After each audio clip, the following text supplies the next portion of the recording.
Hi, my name is 𝗪𝗯𝗲𝗲. I'm Product Sales Manager here at TigerLogic. In this video, we're going to be talking about the impact of human error in cybersecurity.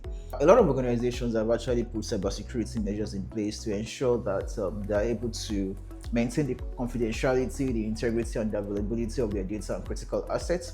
And that's actually a step in the right direction because, of course, you want to ensure that your data, your application, your network, your endpoints, they all stay protected. However, there's a critical part of that that has been overlooked, by many organizations, and that's the human component.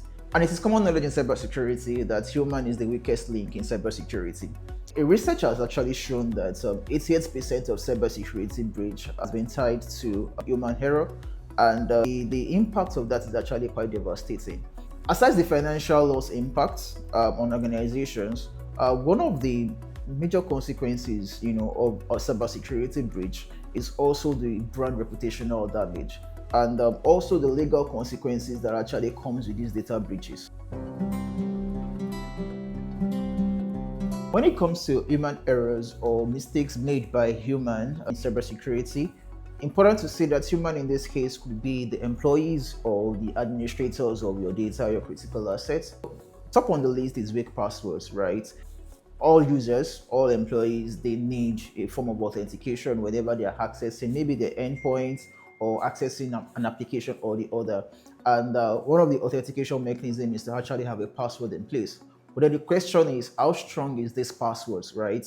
We've seen instances where users come up with easily guessable passwords. For instance, the person is putting their first name and 123, date of birth. Now you want to ensure that whatever password you're going to be using on your endpoints, your applications, they cannot be guessed easily. You want to ensure that they are quite complex. Another common mistake that users make is the mishandling of data, right? There is that which we call the classification of data. You want to be able to map the data that you have in the organization. You want to classify them as either being sensitive or maybe the data is good for public consumption.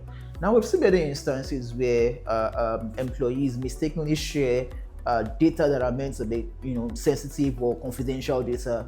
They've shared those kind of data by mistake into the public, or even while sharing emails with a third party. We've seen many instances where a user wants to share a data with a personnel in organization A, and they mistakenly share that data via email to a personnel in organization B. So these are areas that the human error can actually come into play, and if for some reason security measures haven't been put in place to ensure that these things do not get to happen, they could actually lead to very serious consequences for an organization.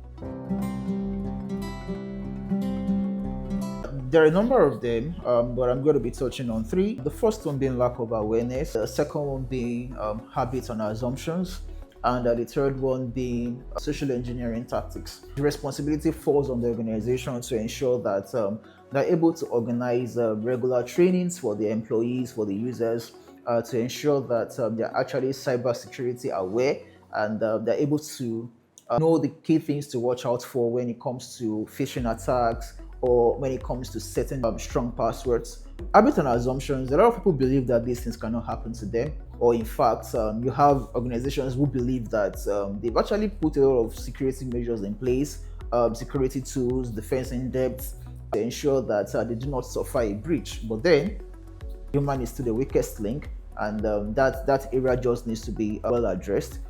In conclusion, these are some of the steps that organizations can take to mitigate risk associated with human error. The first one is to promote strong security practices. The second one is to prioritize cybersecurity awareness training. And the third one is to foster a culture of security where everybody understands their role when cybersecurity is involved. Ultimately, cybersecurity is everyone's responsibility, and we can all contribute to a safer digital environment. Thank you.